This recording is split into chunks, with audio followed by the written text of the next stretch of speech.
ठीक है. I think today is my day of Terrible internet. slowness.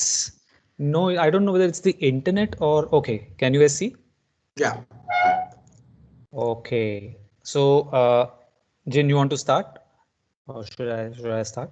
I can't see actually anything. I can still see a white screen only. No, I can see meaning and language. Jin, Yeah. just try log out and log in again. Yeah, I'll do that. I'll do that. We are recording the lecture already. Okay. Yeah, Yeah. I started recording it. Should I Okay, stop? great. Yeah. No. Continue recording. Can stop it later on. I'll start, Jin. Then you can You come Just in. log out and log in. It will continue Yeah. though. Yeah. Okay. Huh. All right. So, so if you guys, if you remember, last time we were talking about history. What I'll let go of this. We start from here. Okay. So in the last 3 sessions, we have looked at this idea of reconfiguring modernity through the kind of idea of an apocalypse. Okay, which sort of reinvigorates energies into this redefinition. And then we looked at history as another way in which there is an attempt at actually sort of contesting the idea of modernity at the same time in some way reconfiguring it also. Okay, today we are looking at the third kind of concept in this idea of reconfiguring, and we are calling it meaning and language especially, and I'll explain. We will arrive at that through some historical kind of examples, and then we will look at some architecture that actually works and operates within that kind of a mode. Okay, so this, you remember, we had seen last time as the broad kind of a timeline of the age of apocalypse, within which you have the period between the wars, and then the period after the Second World War, where we saw a rise of the sort of 1960s and 70s social political struggles, including the counterculture movement. Okay. What the period that we are looking at today especially is that period between the 1955 or sort of 54 onwards to up to say 1977. Okay, and we are primarily going to focus on 2 texts. One is one by Robert Venturi and the other by Robert Venturi and Dennis Scott Brown. One is called Complexity and Contradiction in Architecture, and the other one is called Learning from Las Vegas. There are 2 other texts which also are sort of critical, especially for the idea of sort of invention of the postmodern. One is by Derrida. It's called Structure, Sign, and Play. We are not going to get into that too much over here. And the other one, of course, you guys have seen what is called the pattern language. Yeah. So we are looking at those the 2 texts by Venturi and Dennis Scott Brown primarily. What is of interest also as a kind of a context is to remember the post-war sort of pop art movement, yeah, and we'll go through some examples of them, and also the post-war American consumerism, okay, which actually sort of became the core kind of impetus to re-questioning the ideas of modern very seriously in the 60s and the 70s. So after the World War II, consumer spending no longer meant just satisfying an indulgent material desire. In fact, American consumer was praised as a patriotic citizen in the 1950s, contributing to the ultimate success of American way of life. Okay, the good purchaser devoted to more, newer, and better was the good citizen. Okay, so this is something very important to remember. It is also in this kind of pop art movement that we are looking at some of Andy Warhol's work. Jin, are you there? Yeah, I'm here. Okay, so we begin with a very popular collage that came in, I think, in 1956 by an artist named Richard Hamilton, and the the collage is actually a fairly sort of simple living room, which is constructed from borrowed images, cut clippings from different kind of advertisements that perhaps been happening across America, and also some of them in Europe, and it constructs a living room. Okay, and the living room over here is now filled with objects and commodities that are primarily those for consumption, including the bodies of men and women. As you can see, both one is a popular kind of Mr. America of those days, and the other one is I think she was a porn star whose clippings have been brought together and create this kind of fantasy of an image of food, romance, television. You see the vacuum cleaner, somebody cleaning it, and the kind of theater on the outside and things like that. We're posing this against this image of what is to be modern, okay, which you had seen in the earlier presentations in the International Exhibition of Modern and Decorative Industrial Arts, where Corbusier presents the idea of the sort of living in the modern with these objects that are actually manufactured by the kind of modern engines of production, okay. As contrast to that, something like this, which is also produced by similar kind of productive forces of the modern engine of production. But over here, it takes on a very kind of consumerist kind of a mode, okay, and it is coming through a specific kind of a channel of a visual sort of appeal, yeah. Okay, what happens in America post post the Second World War? There is a tremendous productive kind of sort of factories that have actually primarily been installed to produce weapons and to produce the kind of things that are required for a long period of war. And suddenly you have the war ends, and those productive lines are still very much available, and they set into motion. And we had talked a little bit about this idea of the New Deal, where new infrastructure projects were also imagined during the same time. But they set into motion a very different way of life in America. And this is there's much that is written about this, the television boom in America through the 50s. But it's interesting to note that within a span of roughly about, say, this is from 42 to 59, you had one television per every 3 living people in America. Okay, this is in 1959. 67 million television sets were produced by then. What it meant is that those television sets had to sort of constantly keep giving the programming that was required to actually get the households together, bring people together, and watch and things like that. But there was another commodity which had to work together with this, and that was the automobile.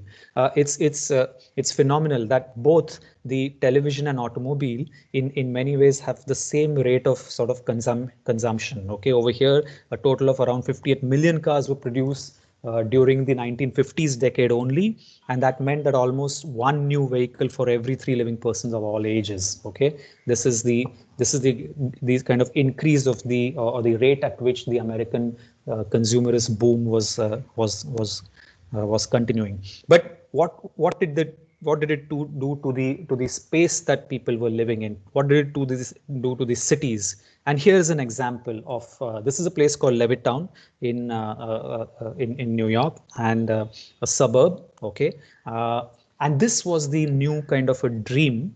Okay, that was coming or taking over this vast landscape of the Americas. Yeah, production was modeled on assembly lines in 27 steps, with construction workers trained to perform one step. A house could be built in one day with an effective scheduling. This enabled quick and economical production of similar or identical homes with rapid recovery costs. Okay, a standard Levittown houses included a white picket fence, green lawns, modern appliances. And the sales of the original Levittown began in March 1947, and 1,400 homes were purchased during the first 3 hours. Okay, let's understand what it is doing to the entire sort of geography of the American nation. Now, this cannot be possible till you have those two what do you say, the automobile and the television set also working. Okay, this is not possible without that. Yeah, so that's Levittown, America in its consumerist kind of extension. Jin? Yeah, and at the same time there were also these kind of other movements parallelly that were going on, and this one was where a large group of people kind of gathered, and it was called the Summer of Love, and where they kind of just got together, and this a large kind of ball like a balloon was placed in the center to symbolize the earth, which they kind of was floating around. So also, so this is the kind of like you're trying to show you what is the landscape like, what is happening around that time. Yeah. Okay. A little later, what happens is that the critique, like Arjun was mentioning, there are the counter kind of forces to this kind of consumerism, also sort of came into the arts movement. And this is a famous kind of a screen printed artwork by Andy Warhol of the Campbell soup kind of cans, and it displays the same image with altered text across all the varieties of the kinds of soups that the Campbell soups were actually providing. And of course, you also understand that this image can be reproduced rapidly. This image is screen printed. You can bring out several prints at the same time. Yeah.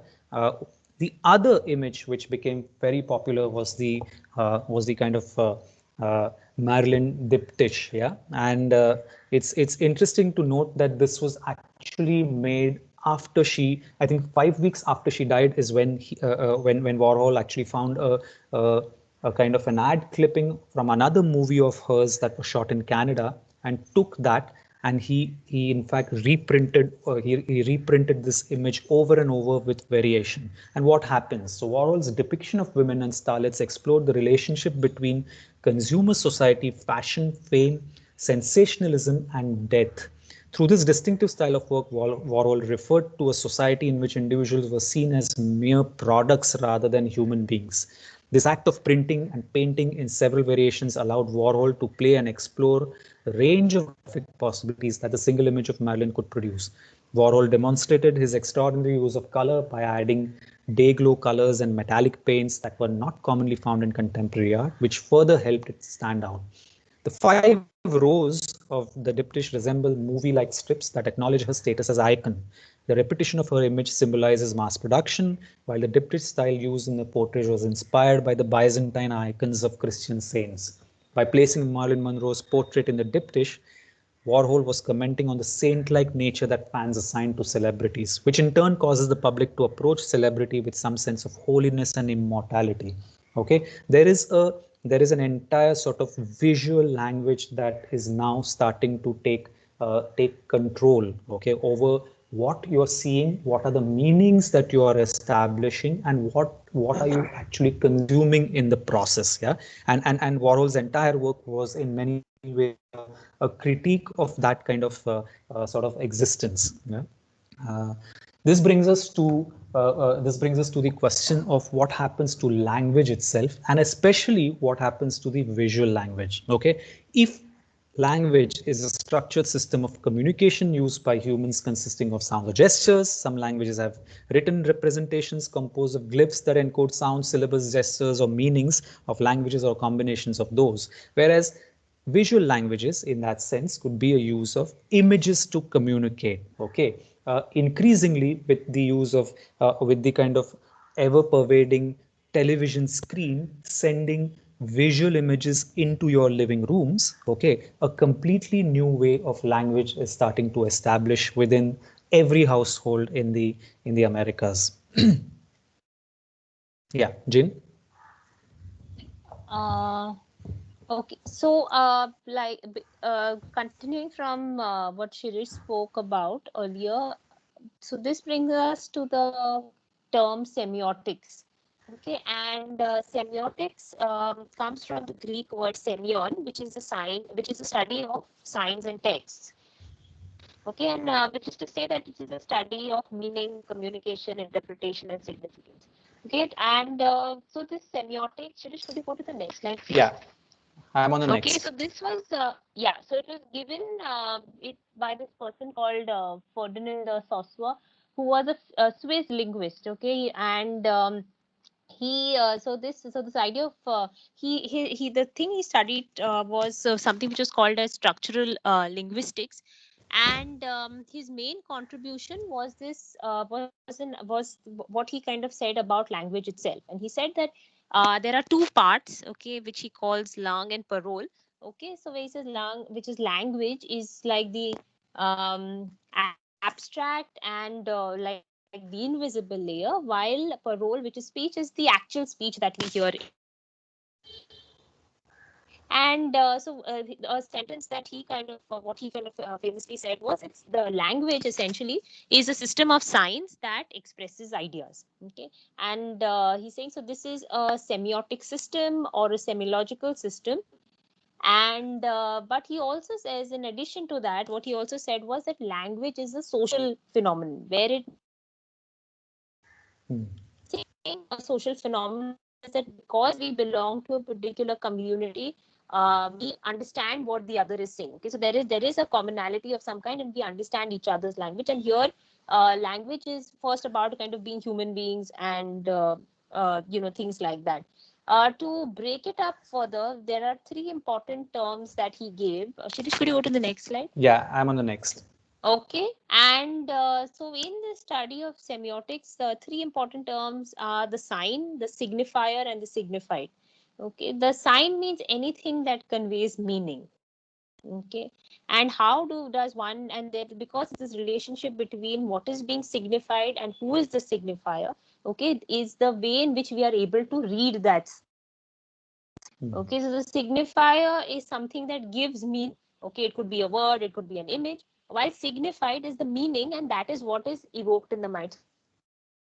Yeah. Something, okay, through the sign that is there. Like over here, for example, the dog. Okay, there's a picture of a dog, there's the text dog there. Okay, so here the picture is what is being signified as the dog, the text is the signifier, and that is how we understand that this is the picture of a dog. Okay, to kind of dwell on this a little more. Okay, in his okay, there is also this kind of there's another person whom we will see through the presentation, who's Barthes, and he spoke about he took the study of semiology further, and he wrote a seminal book called Elements of Semiology. Okay, and of the many kind of uh, parts of the book, where he's trying to decipher that what kind of makes semiotics. Okay, there was this important part where he said denotation versus connotation. Okay, and he said this is understand this thing about the signs, wherein where denotation means, where it means it is the literal meaning of the word. Okay, and a connotation is the meaning or the emotion associated with the word. So like he gives this example between, like, says home, dwelling, and residence. As a denotation, you will know that okay, this is a place to live, whether you say home, dwelling, or residence. But when you the connotations or the feelings that are attached with that word, home could be you could, it says that it gives you the idea of, like, maybe it could be cozy, it could be loving. A dwelling is more where it is you're kind of moving a little distant, you're not where you're saying that it is very primitive, it could be just a space to live in. While residence is more, it kind of goes even more distance, where you're saying you are very objectively trying to classify something. So how we use words also, what kind of words we use, makes a difference when we are understanding language. Okay. Yeah, of Um, course. yeah, Yeah, Shirish, next sorry. slide. Okay. Of course, Yeah. the conflict between the image and the word had already been sort of when it comes together, was already raised in the 1920s. This you guys must have seen this before. It's a part of a series called The Treachery of Images by Rene Magritte, and he created several such images. The text basically says that that this is not a pipe, actually, whereas the image is depicting a pipe, because this is not actually a pipe, etc., etc. So this conflict was always sort of established much before. Jin?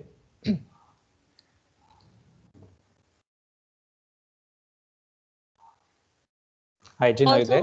what Magritte tried to through this is like, uh, yeah, he's sorry, Shirish. Could you just go the? All right, Yeah. fine. We'll wait here, but I'll just kind of speak a little more about Yeah. the where what he's essentially trying to do. He's saying that through this painting, he's also trying to establish that there is a kind of a complicated relationship between the visual and the verbal. Okay, and here the text is kind of trying to do that. And so he's saying that even this is not a pipe, like the painting by itself is, why is it saying, like if you see there's a picture of a pipe but it is saying that this is not a pipe, is because this is a painting of a pipe. This is not a pipe, this is not a pipe in that sense. And what he tries to then establish also through this artwork is that saying that that even though the image can have like a kind of stable relationship with the text, or with what is kind of being written over here, it also it is also kind of trying to form what is called a dialectical relationship. And this is important because when we cannot consider either in isolation, they are both a comment on each other, and that is why that is his idea of the dialectical.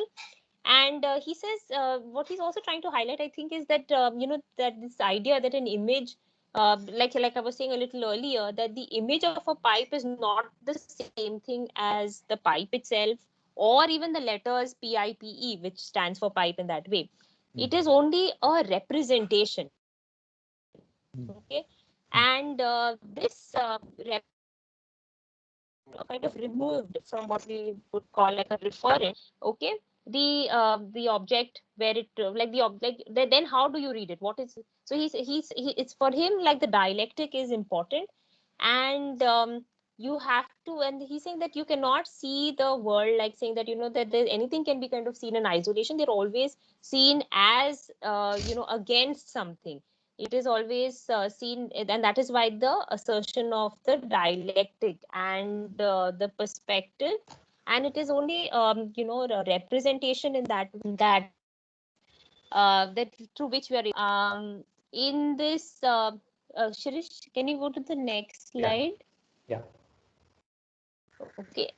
um so this is a quote from Walter Benjamin's essay, "The Work of Art in the Age of Mechanical Reproduction."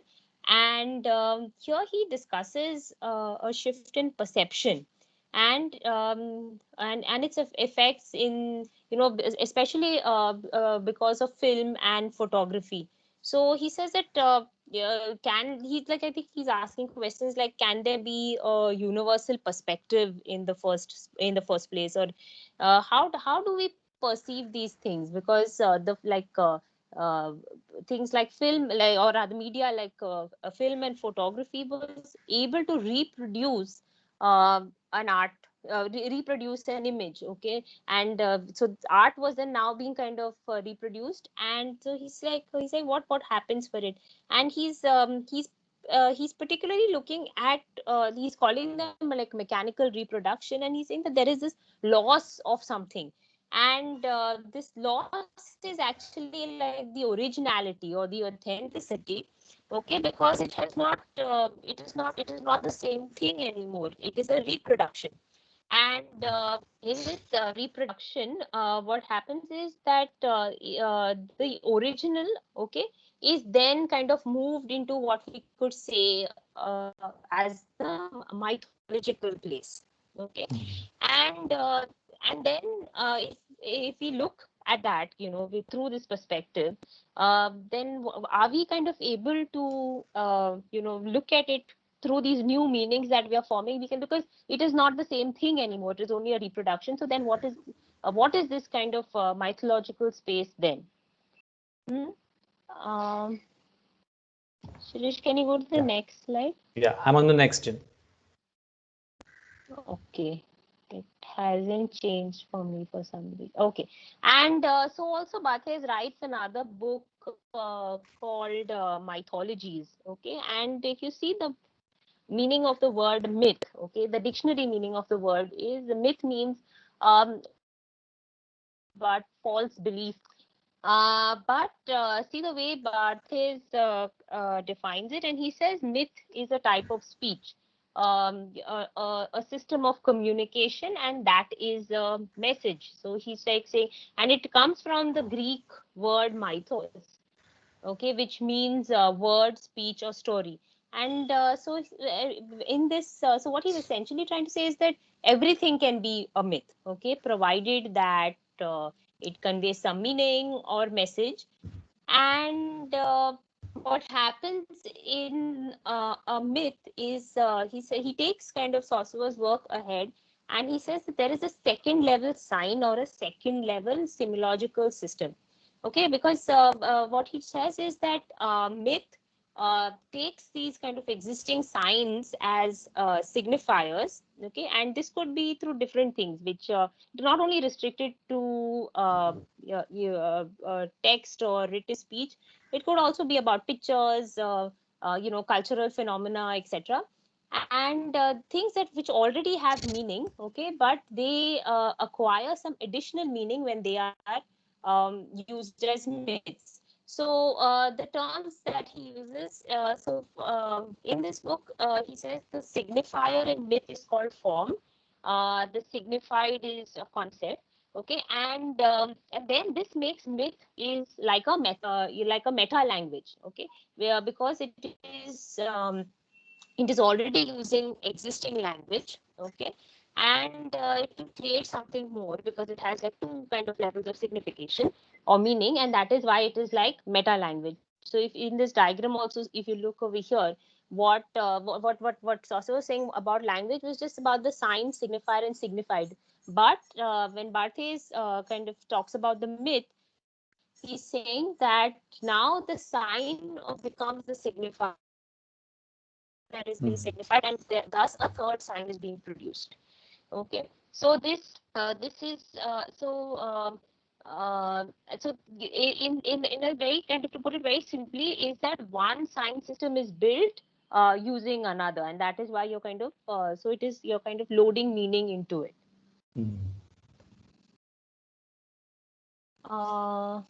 Okay, this again is from the book, and he kind of discusses an example. This is a magazine called Paris Match, and there is a black soldier who's kind of giving the French salute. And what he says is that the first meaning level is just this, that a black soldier is giving a kind of French salute.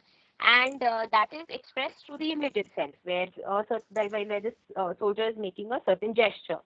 Okay. What could be the second level meaning in this is that France is a great empire and all serve it without racial discrimination. Okay. And so this is the way in which multiple ways in which myths can be expressed because of the kind of number actually of different possible meanings that could be there in one image. Another interesting thing about myth as a second level sign is that the first level or kind of the earlier meaning is still there. Okay, it is not to say that the others are not visible, but when we kind of look at it, I think that this is not the only possible meaning. We are able to see many more. That is when the process of new signs being produced. That is when we are able to see the system as a continuation.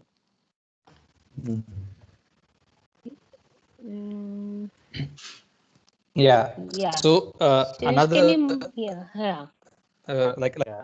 another important kind of sort of person who also has done a lot of work in the area of sort of deconstructing the language itself is Derrida. We are not dwelling too much into him right now, but also Derrida, for whom Barthes and Saussure both are in many ways precursors. Derrida observes that there are two ways to interpret structure, sign, and play.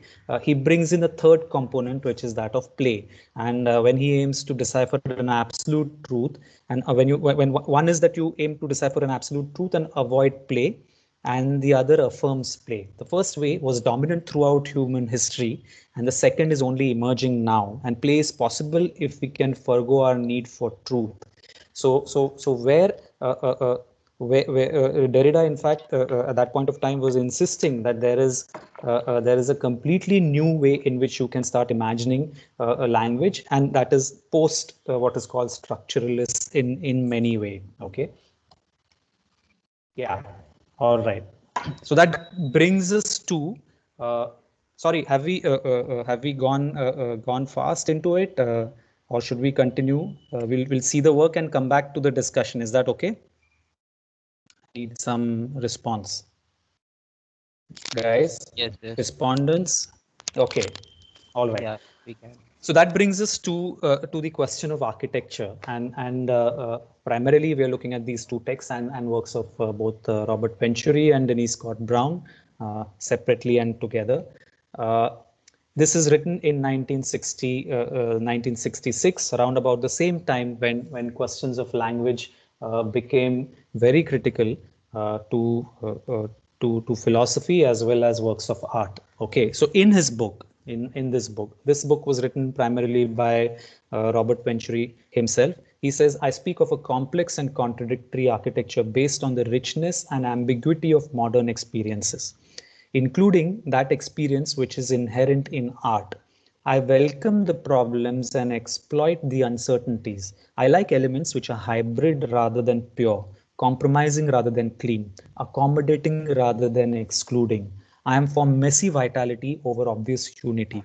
I prefer both and to either or, black and white, and sometimes gray to black or white. An architecture of complexity and contradiction must embody the difficult unity of inclusion rather than the easy unity of exclusion.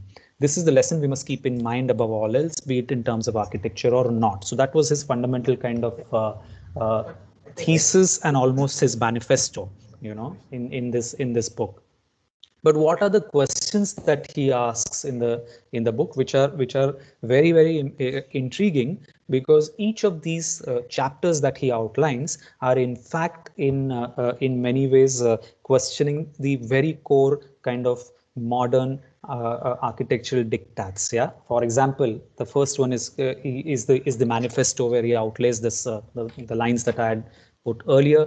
The second is he talks about the conflict between simplification and picturesque, the value of ambiguity, okay, the idea of both and in architecture, okay, and he gives an example of the Villa Savoy, and he asks the question: Is Villa Savoy a square plan or not? Okay, or is it both and? Yeah, and then he gets into the contradictory levels of that there are certain times when there are double functioning elements, there are the sort of limitations of order, there are contradictions that are adapted, contradictions that are juxtaposed, and an obligation towards a difficult whole. At the same time, the architect tries to sort of bring the entire sort of architectural object together into this kind of whole, which always is very difficult. He asks the same questions actually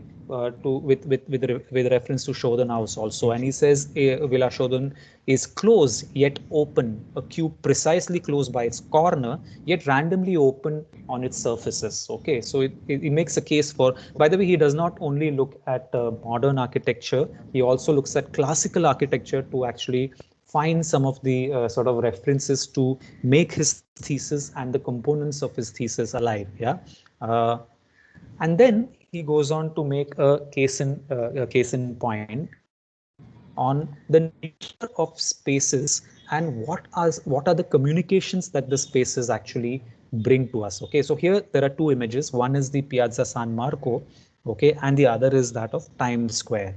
And he argues, is there not a similar validity to the vitality of Times Square, in which the jarring inconsistencies of buildings and billboards are contained within the consistent order of space itself? Okay, meaning although the billboards are jarring, they are contained within an ordered space.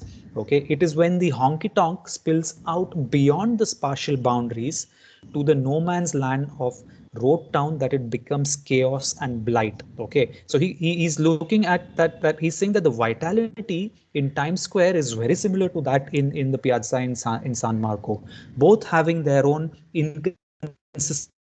way the architecture expresses, but both held firmly within a space which is sort of consistent. Yeah. But on the other hand, when the vitality sort of spills over, and this is what he calls the road town kind of a situation in the Americas across the sort of 1950s and 60s.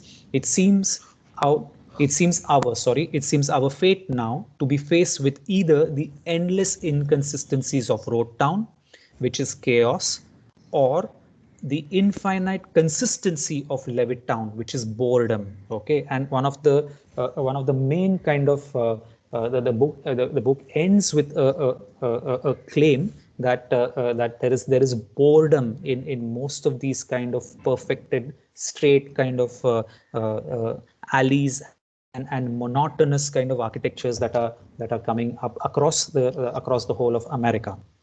Yeah, so that's complexity and contradiction, and many of these themes we will be able to see also in their works when we go a little later.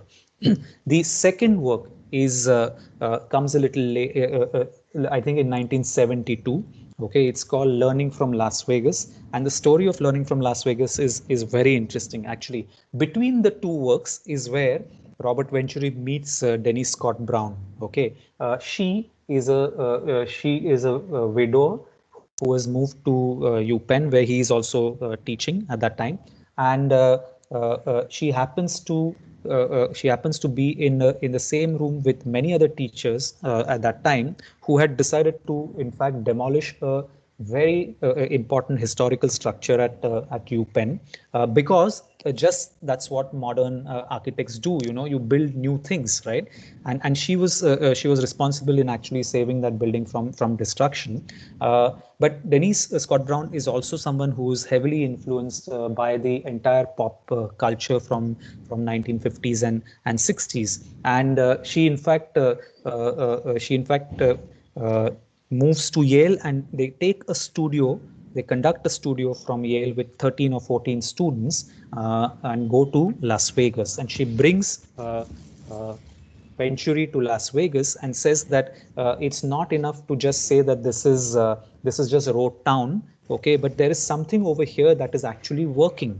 Okay, and over a period of 2 weeks, the students actually map out the entire strip of Las Vegas, trying to understand what are the signs and the meanings of their signs, and what is the impact of those signs in the entire sort of Las Vegas area. Of course, Las Vegas itself is a very strange place, undoubtedly. Okay, so for example, the very first casino hotel complex on the strip was called El Rancho Vegas, and it had a Western theme. In the 1940s, Western movies were popular, so it functioned a bit like a dude ranch. In addition, the Western theme made gambling seem a little bit more patriotic and rugged, since gambling was a key part of the Wild West town experience. But in reality, there were never any cowboys in Vegas at all. Okay, the strip was, of course, fake from the start. Yeah, but what the strip did and what its kind of the way it expressed itself was primarily through the assembly of signs and symbols. Okay, and what did they learn? The team that went to Las Vegas, they argued that it managed to communicate messages faster and further.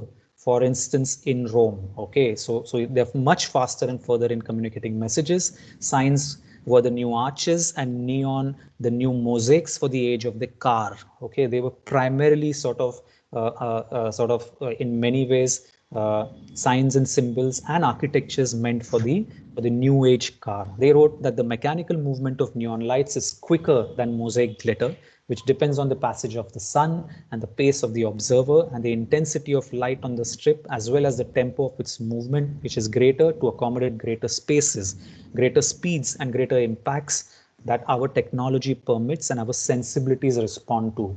The Las Vegas roadside sign, such as the Stardust sign, communicated at multiple speeds and distances. The lower part of the sign is the information whiteboard, yeah, and has specific information to change at will. Okay, you can change, you can put new things over there, you can rewrite those informations, and it is visible from up close. The upper part of the Stardust Cloud with a large logo has a permanent heraldry visible from afar. They dissected the road signs with the rigor of an art historian analyzing a Roman temple, etc., etc. I'm quoting this from somewhere. I'll send the link of the blog as well. Okay. Fundamentally, what the book did is it identified sort of the kinds of architectures that are around us, and both Scott Brown and Venturi classified buildings into two opposing semiotic types. One was the duck, and the other is the decorated shed. Okay, the duck is a coinage derived from Long Island duck egg store shaped like duck, which communicated meaning through their form. Okay, I see a duck far away, I can understand that that is a duck from the form itself. Yeah. Venturi mocked modern architecture by classifying it as a duck. So for him, a lot of modern architecture is a duck. Yeah, since it appropriated industrial aesthetic, mimicking airplanes, cruise liners, and grain silos, etc. Of course, modernist architects never explicitly claim their references. They built duck in denials, he says. Whereas only the elite who had learned the appreciation for it would understand the abstract meaning of modernist buildings. Everyone could understand, but everyone could understand Las Vegas references, are great commonplaces or old cliches. The uncomplicated references made the strip into an immersive environment for everyone. Okay, the strip immediately became a place for everyone.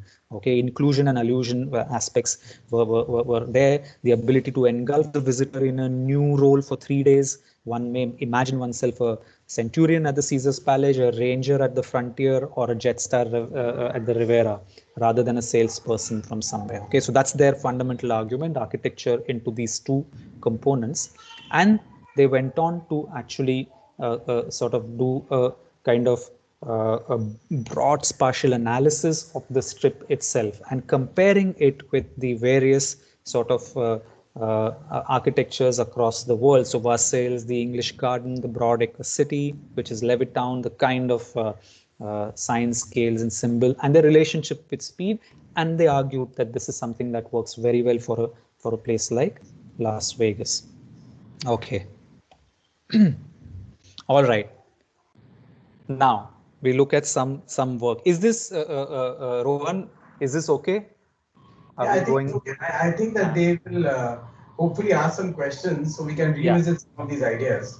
Yeah. If there's Okay. confusions and stuff like that, maybe they can make notes so Yeah. that we can revisit them later on. I understand that Okay. we want to kind of finish looking at their work so that there's more for them to talk and think about. And even if they get some sort of glimpses of it, I think it'll help. Yeah. Jin, Yeah. we start with Yeah. the work. Okay. So Yeah. first Yeah. project. No, I Yeah. think. The first. Yeah. Okay, I'll start. The first project is actually a precursor to the Havana Venturi House. This is a project for a beach house in 1959. I don't think it was really built.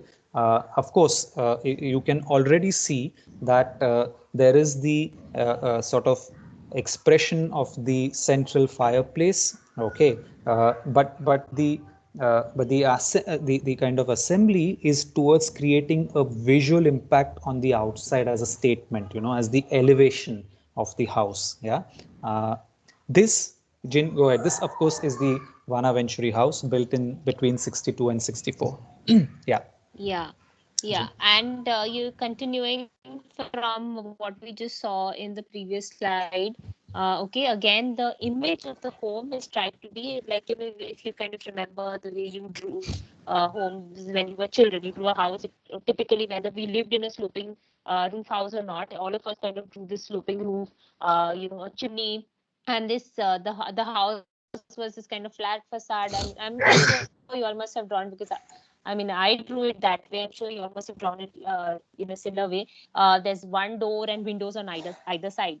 And eventually kind of takes this same, and he makes this house for his mother, where the seat. If you look at the image, you'll see that the chimney. There is it is made to reference the chimney, the sloping roof. Okay, but when we actually look at the spaces in the house, you'll see that, Shirish, you've changed the slide. Yeah, I've gone to the next one. Yes. Okay. Okay, so if you see the house, this is what it looks like on the back.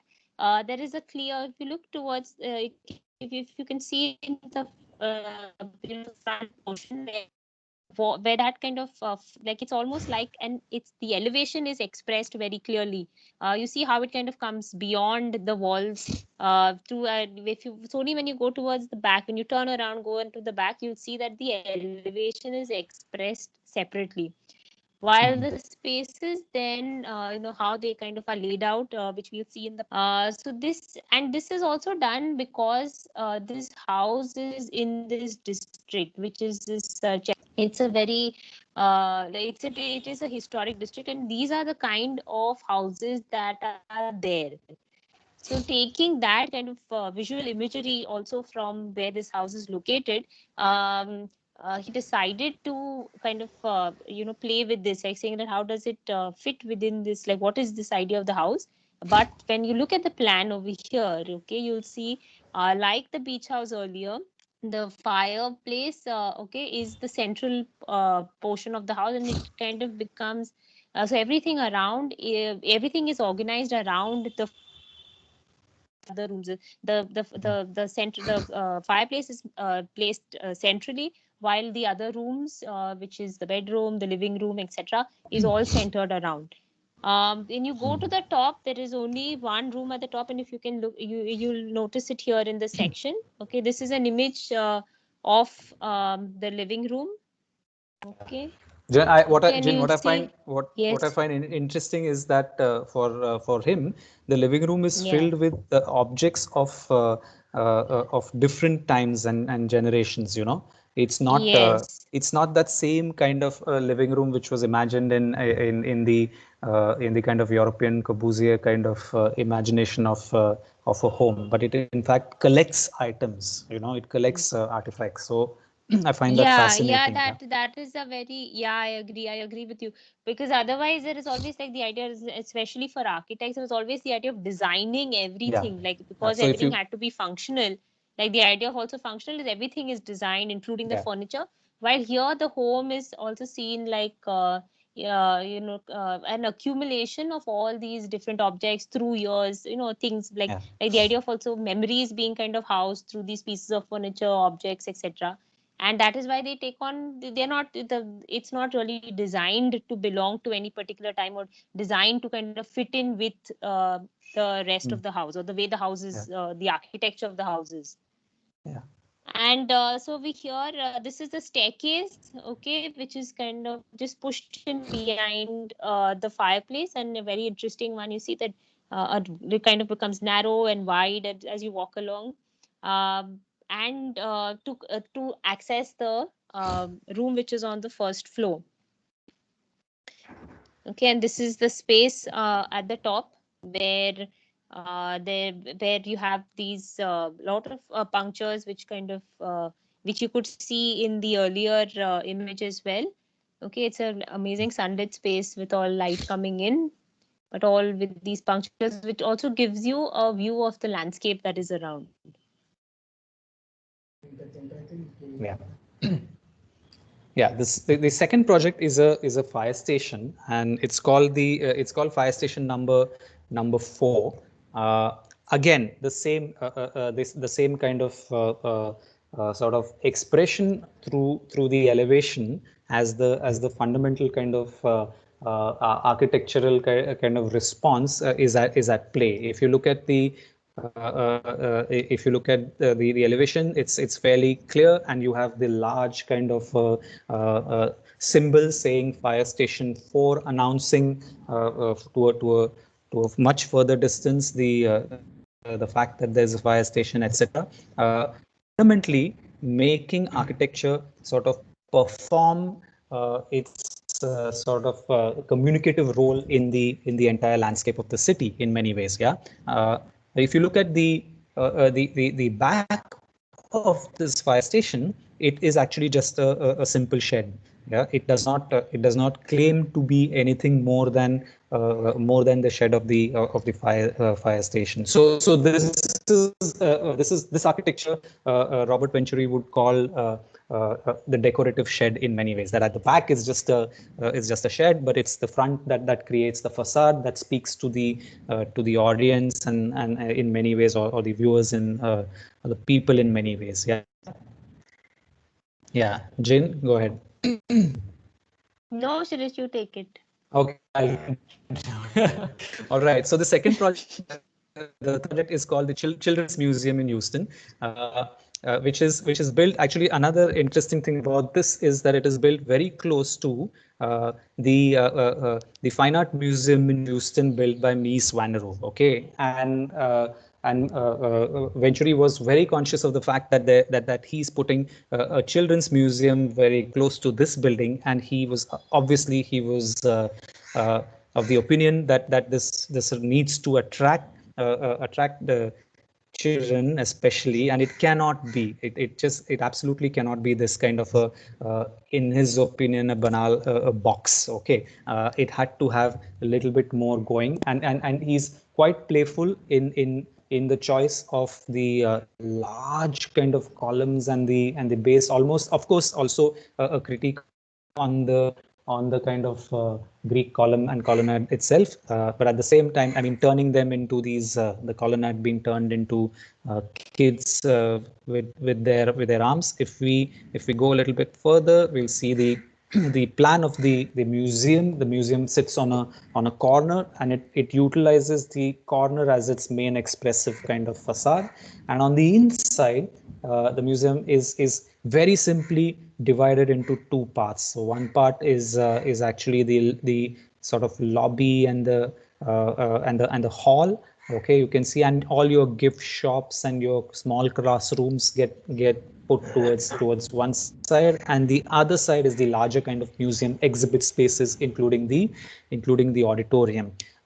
What is, of course, I mean, phenomenal in the sense that this is in many ways is the a kind of response to architecture as something more playful than just expression of structure and form follows function, etc., etc. On the inside, the entire sort of galleyway that we saw that separated the smaller functions and the larger functions is this kind of decorative facade. That the facade, rather, the arches are artificial, decorated, that allow a different kind of a perspective coming through. Yeah. This is another project. It's called the Guild House, again by Robert Venturi. This is actually a house for the elderly, and I'll just go through. Will quickly skim through the plan. So that's the entrance. That's the facade that you see in the front over here. Missing, of course, in this photograph is the famous antenna, which was placed on top of the Guild House uh, as the kind of announcement of a place where primarily television sets are placed for the elderly and things like that. So it is again a symmetrical facade that steps outward to a monumental classical order entrance, as you saw. Yeah, it's anchored by thick columns. The ground floor, if you remember, is highlighted by this kind of glazed brick. Yeah.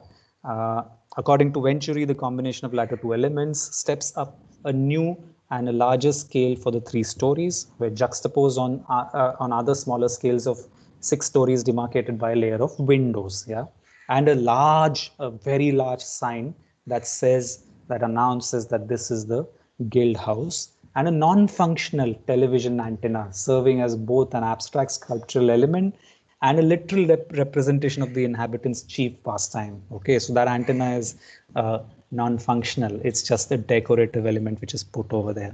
Okay, sorry, Jin. No, Shirish, go ahead. It's fine. No, I'm done. I'm done.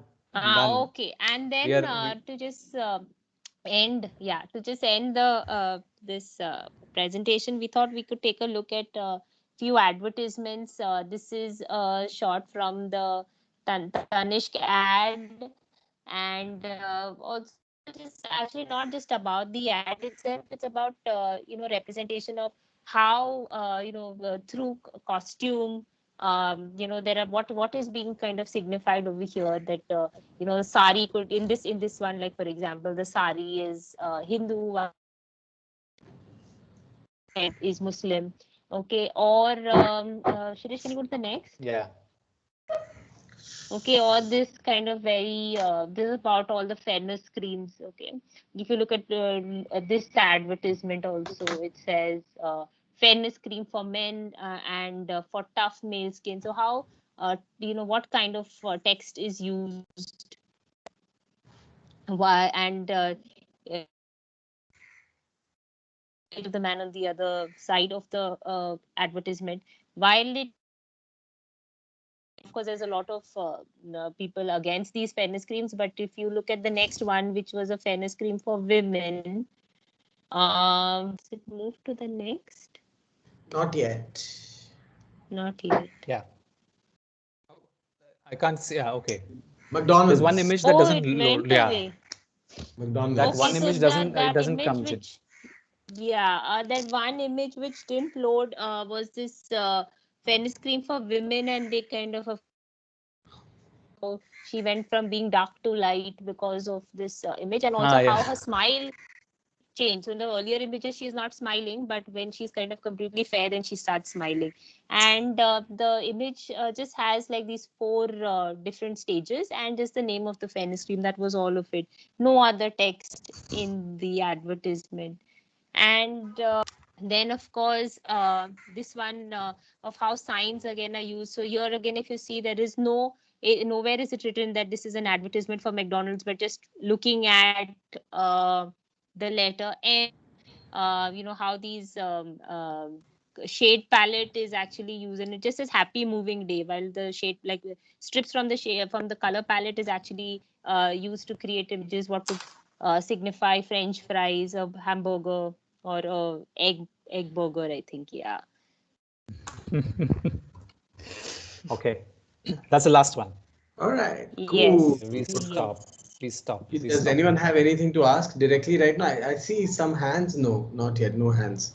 Does anyone want to kind of contribute anything that they thought of while the lecture was on, or kind of wondered while the lecture was on? Some clarifications concerning some terms? Or was everything absolutely crystal clear? It was a lot to take in, and it was a little difficult to draw like connection to the theme of apocalypse. That way. I think the apocalypse. See, in my head now, there is a sort of time in the 1950s and the 60s when modernism is all pervasive, right? They're making these. Who asked that question, by the way? Zoya. Zoya. Cool. Huh? So it was a time now when actually the world is changing rapidly. So the apocalyptic moment is actually that time in the world, everything that has been said so far is under threat. What has happened, especially after the Second World War, is certain ideas of purity, primarily purity and rationality, were really came under the scanner, because it was purity and rationality that led to the Holocaust. It was imagined. It was purity and rationality and belief in the science that led to the atomic bomb. So there was a period at that point where it was felt that the war had actually been based on a certain value system that needed to be completely rethought. What also was strange that was happening in the 50s was, because after the war, though, there's a lot of money being made in America. People are becoming really rich really rapidly. Like major, because America was actually funding a lot of the reconstruction projects in Europe. So it was in many ways making a lot of money out of these reconstruction projects. So you had commodities just all over the place, cars and new suburbs and McDonald's and all of these, like, dekho hamare paas ye bhi hai. So it became like a consumer paradise. And the idea of what was called the ideal American really shifted to this sort of perpetually consuming kind of person. And it continues even today around the world. If you think about it, even today, we are considered good citizens if we are good consumers. Anyway, that's another matter. So what happens in this entire kind of upsurge, especially by the time we get to the 1960s, while the 50s are a period of like the great growth, what happens in the 60s is that like everyone's like, yeah, ye kya hai? What in the world is happening? What is our world about? Where have we lost our sense of community? Where have we lost our relationship with nature? What has happened to the fact that all these idiotic rationalist buildings actually are just not able to just simply talk to us? What are these weird things that like these ultra like monochrome boxes, crystalline volumes that are floating in air, which even if I touch will leave my stupid fingerprints on the damn glass wall? Okay, am I not human? Am I supposed to be like some sort of general outline that is supposed to inhabit these spaces? So the idea is like, how do I make this architecture believe that it can actually just talk to people? How can I give meaning to these buildings? And to give meaning to this building, it seems as if at that particular time in the 60s, it seemed as if popular culture, like culture of everyday people, man, just things that people do, advertising in the newspapers, clothes people wear, the typical kinds of things that we like, which are not so esoteric and classical, but rather just emerge from like chalta phirta admi se. It suddenly sees that why are we treating that as crap? Yeah? I mean, that is really what America is. That is what real people are. The everyday life is amazing with its variety and its plurality and its playfulness. Okay. So what happens at that time is Andy Warhol, the pop art guy whom Shirish showed, starts really engaging with that kind of with all of those images that are happening, Marilyn Monroe images and Elizabeth Taylor, Liz Elizabeth Taylor. Taylor, So yeah, he's not Jackie. working with. He's actually turning all of these guys into religious icons. He's not working with like high end type of, let's say, I will draw the Madonna and child. No, I will draw Marilyn Monroe and a car crash. Right. That is what he's actually working with, and he's using all this modern new techniques of making that otherwise, a lot of artists are like, oh, what you're only printing, yeah, you need to do art, which means you need a certain skill, all of that ideas that you have. Truth. He's saying, what nonsense you guys are talking. This is the way that the world is now. It's all mechanically produced. We're working in a world of images. We're working in the everyday images. And for God's sake, if we need an art for our time, we need to speak of our time. The violences of our time, the ironies of our time, but really the world of our time with all its crap around, which you think is crap, but I think it can be extremely beautiful and powerful. That's where Warhol is coming in. And that is also where Venturi is coming in. Venturi is also in many ways saying similar things. He's saying, yaar, ye kya hai ye? Less is more, less is more, less is a bore. बहुत bore कर रहा है तो ये इतने डब्बे डब्बे बनाकर ना मुझे एकदम पका रहा है fundamentally. ठीक है? And if you read the book, he's actually quite clear about that. He's just basically trashing people like Paul Rudolph and Mies van der Rohe. In place of that, he says, chill a little, dude. Okay, let me talk to my mother. What does my mother think a house is like? This is what my mother thinks a house is like, yeah.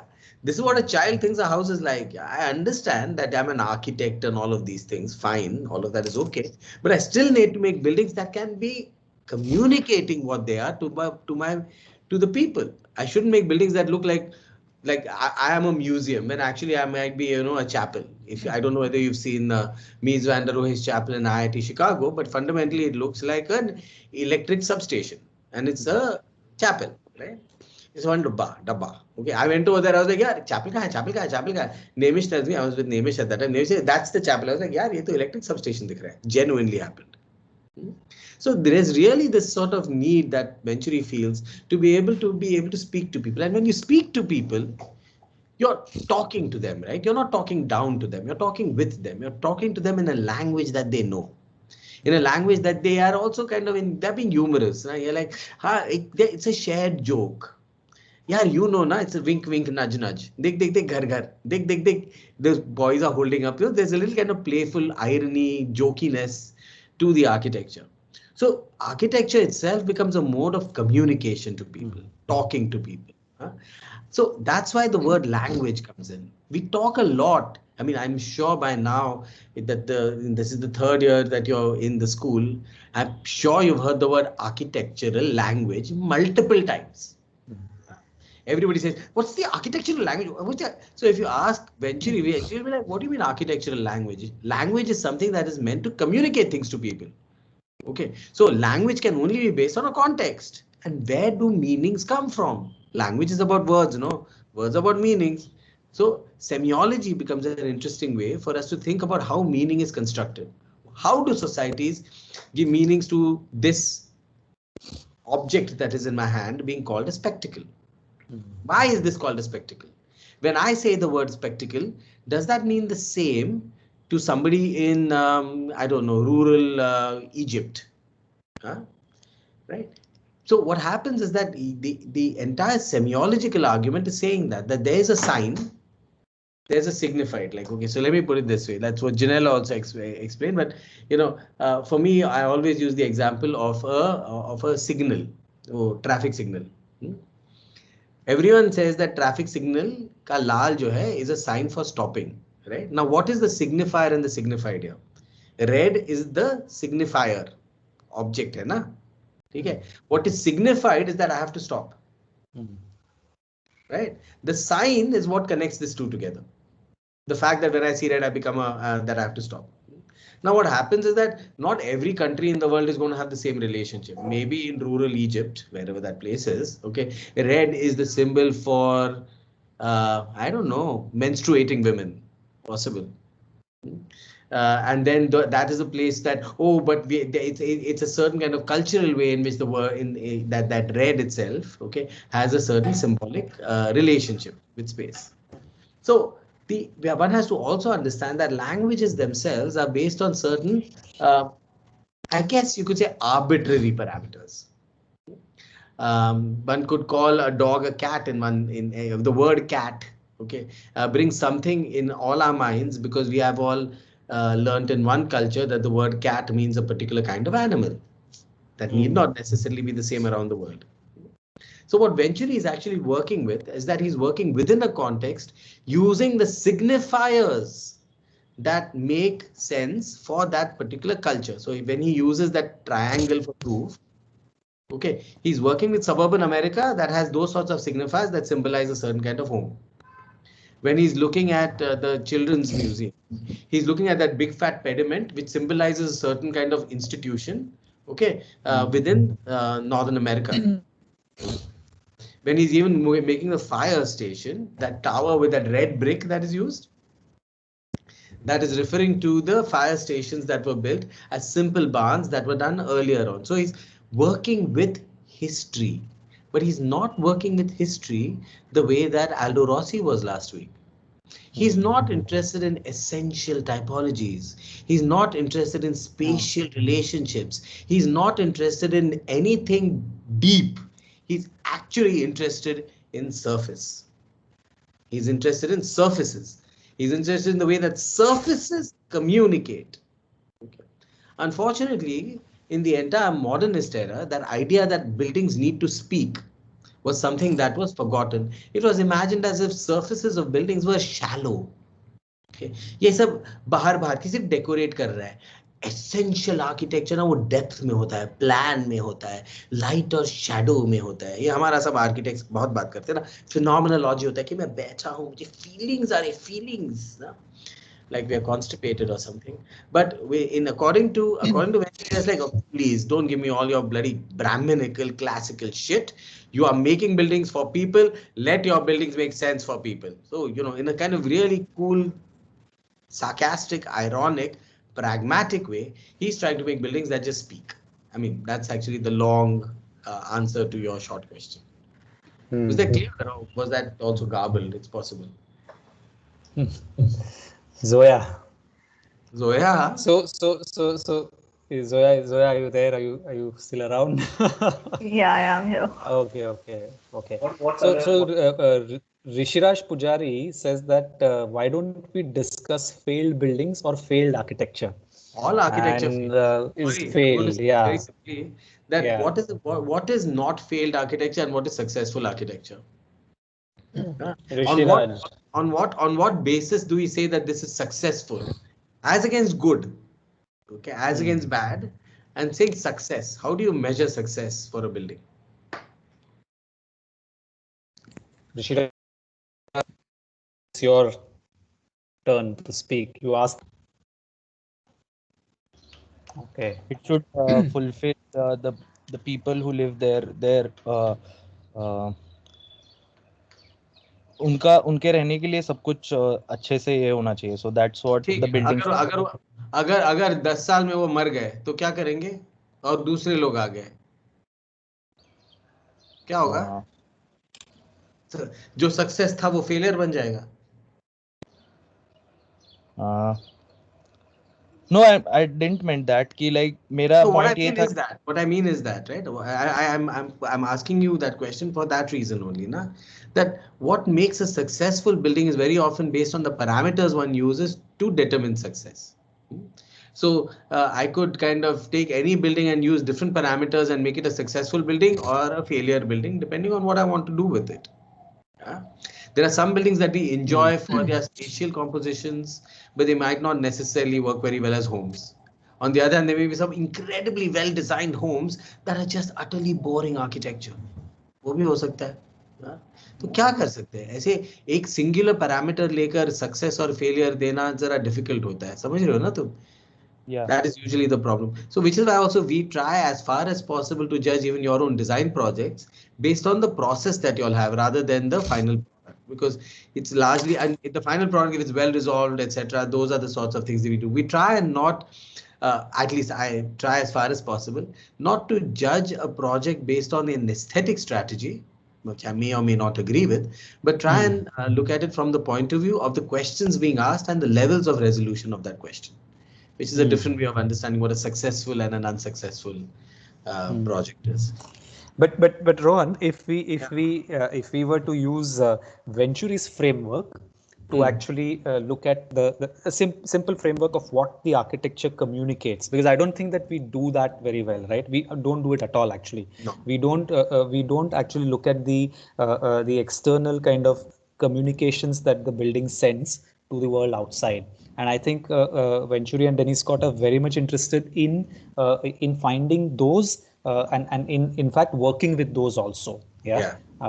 And then then what Rishiraj, what you are asking is becomes even more complicated, because all architecture continues to communicate. Okay. It does not stop communicating. Okay, so if I say that fundamentally the architecture is fundamental purpose of architecture is to communicate its time, its context, and its history, then all architecture continues to do that. And then in that framework, all architecture is successful. You know, even bad architecture. It's what I call bad architecture. Yeah, exactly. So it's fascinating, yeah, to think about architecture as a communicator, or as a yeah. Sorry, someone else. Any other questions that anyone has? Just clarifications also are fine. Janil, and who else was there in our Dalika. I picked Dalika on purpose, by the way, because the design project is kind of related. Yeah, it is. And I think I'm getting the confidence now to like go with that, because initially I was very like skeptical about, whether I should be going on this, path of like taking the project up. But then, yeah, it's making sense now, I guess. So, Dalika, what is your project? I don't know. Please explain your project. Yeah. Okay, so basically the semester we are looking at Kochi as a site, and the idea is to have we have two sites, and the site that I have is Matancherry. So the project I have is, the program is about having office buildings, and also the two basic office, which are ward level offices, and other is the Hriday scheme offices. And other than that, we have a public realm where we're talking about the Kochi Biennale that happens, and offices for those. So the idea that I was going with was to have a very post-modernistic approach to my design. So I thought that instead of just going with the basic vernacular architecture that exists in Kochi, I thought I would give something more fun and playful. So I thought that I'll have these arches and walls and different kinds of elements from the British, Dutch, and the Portuguese architectural styles that existed in Kochi, which sort of never did, but then in a way that those were three major ruling powers in Kochi. So then I thought that having those incorporated into my design would somewhat get back the essence of the place again. So yeah, so that is what I was looking at. But then again, the idea is to so the basic planning is normal, but then I thought the decorations, as I would say, would go on the facades again. So then, so basically the entire project, it would be like a box, but then at one portion of the box would be, something of the British, and the other would be of Portuguese, and the other would be of Dutch. So yeah, that was the idea I was going with. Basically, but you are searching for the essence of a place. That is exactly the problem. That's what I wanted you to get at. Okay. Yeah. Like you're still searching for the essence of the place, and I think Dennis Scott and Venturi, okay, would outright say that there is nothing which is essence of the place. Yeah. Okay, that there is only an expression of that place. There's no essence. Yeah. Okay, it's playfulness. Okay, and of course that playfulness is expressed through your building and in form. So you can make a duck, okay, or you can make a decorated shed. Okay, as these two fundamental typologies that he is offering, or he rather segregates all architecture, okay, into these two categories, and he says that there is actually nothing else beyond these two. Okay, and everything else that you find is a complexity and contradiction between these two. Okay, so you can safely sort of work within that. But I'm still wondering, what is the essence of that place that you want to bring? By the essence, I think I would mean like have a connection back to the history of the place, I guess. So that is what I meant. Then you have to be more careful. Then the references, then Dalika, the references that you bring have to be from that particular context. Then you're not being completely like how should I put it, playful in the, maybe you can be playful, that it's like a kind of ironic references to the local histories. That's fine. It can be. But but it's possible to be very playful and easy with your projects. And I think that is something that's important for everybody to know, that we often take architecture to be extremely sort of like dead serious and without joy. What is nice about Venturi is that no matter whether you like his buildings or don't like his buildings, you cannot deny that the man is having fun, and he wants you to have fun. It's like I think a great thing to just like celebrate making like great fun. Okay, somebody says that. No, actually, in the last jury, like when Vishal was there, he said that you should look at more of the existing structures that are there in Kochi or like the area. But then that's not the idea. The idea is to have those, arches and those kind of, elements that are not there, and then try to put them up in a way that they still give the essence of the place. Yeah. But no, why essence? My problem is why essence. Okay, not essence. Yeah, like just the. There is no such thing as essence. All there is surface. Right. Yeah. That's the important. I think you can do things like neon, this, Yeah. I think this this discussion again will come up when we look at Shumi and the event spaces. That actually there is no essence. Yeah. And Venturi also briefly talks about it. He says that there is an event. Okay, whatever you want to call it, and there is a space that is created in order to host that event. Okay, and like somebody mentioned that, or Rohan, you were saying that what happens when the person dies. Okay, that architecture is actually is just left as the memory of that event. In that sense, the event, whether of that person living or not. Okay, and I find the entire Biennale as that strange kind of a event which happens every 2 years. Like it resurrects the idea of the event again and again. Okay. Dismantling but leaving some things behind for every second, for it to sort of build. Okay, I mean the Venice Biennale also has those kind of remnants. When you go there, I've not been to the Kochi one, so I don't know how it is operating. Kochi is great. How it is operating. So somebody said here, Mohit says, essence really depends on a person's interpretations. Mohit, please explain. Hi, can you hear me? Yeah, yes. We can hear you. So, like, what I meant was that someone might look at the essence through the history of the place, maybe. Hmm. And someone else might look at the very physical aspects of the place, like what the existing buildings are, what the existing style is, what the existing surface, as you mentioned, is, right? So that the concept of essence really, it's not really like a solid thing. Yeah, I mean, I would in some way agree with you, but you are actually in conflict with many of the so-called gods of architectural thinking. People like Peter Zumthor, for example, or people like what's his name, Johanni Palasma, Yeah. or many of these theorists who really talk about what the term they use is the genius loci, Loci, yeah.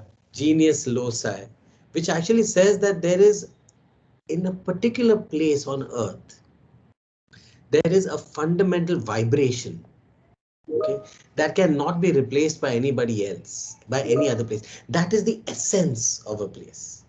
And very often in the architecture that they try and evoke, and I mean maybe they have an argument there because some of the architecture that emerges is like wah kya banaya hai.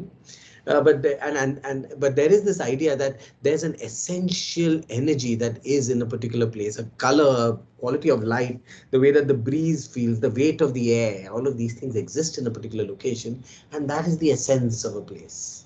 And it is that essence that we need to capture in architecture or respond to. That's I mean that's an argument that you find with a lot of these guys. I'm not completely unconvinced by that either. I just think that you use one. I just like playing with different ideas. I think it's an interesting thing to think about. Yes, He says, it does. You're absolutely right. Yeah. The idea of essence is an ontological argument. Yeah. Because it is about essentially who you are, essentially who one is. It's, later on we'll come upon when we are looking at gender and queer theory. The idea of essences is actually problematized by actually most subaltern identities later on. And we will really talk about how the idea of essence usually ends up becoming the essence of those in power. Much of the problem that that Venturi also had with let's say the works of Mies van der Rohe and people like that was the fact that they were these elitist Brahmins, making these sorts of really high end sort of, oh my God, we are so profound, man. And he was like, yeah, please, man, I don't talk like that, for God's sake. It's okay, na, if I'm normal. If my mother doesn't feel deep, profound, essential, genius, loci things, it's fine now if I make her a house that looks like a house. Is there a problem? No, that's where he's coming from. Yeah. But Rohan, actually, I find complexity and contradiction great text when you are working with clients. Okay, Really? much more than any of these other kind of this things, because it offers you arguments to actually do things much more freely. And it is filled, the book, if for those you can find it online also, sort of pirated somewhere, but it is filled with references and examples. And in fact, the first edition had some 300 odd kind of reference images, which became unwieldy, so they reduced it and they brought it down to some 150 or something like that. But still, it offers you many. Some of them are gimmicky. Some of those references are, you will be like, ये क्या है? चल मैं भी facade देख के मैं भी बोल सकता हूँ juxtaposition ना, okay. But है, ऐसा है. In the most kind of classical architecture also, you will find that there are anomalies. Yeah. But there's something about this time, Shirish. I was thinking about that. There's something about this time in the world as well as in America. Because, I was thinking about the 60s as this time, when, of course, I don't know whether any of you all are rock or pop music fans, but yeah, the 60s are the time when actually the entire pop and rock music scene explodes around the world. It's also the time when you have the new age films that are happening, what are called the new waves in Japan and in Italy and in America. Everywhere there are these new waves, France, these new waves that are happening. You also have these protests that happen in France that I believe we'll come to later on again. I think, are we coming to protests? We mentioned that in the timeline, the Paris protests and things, but we have not gotten into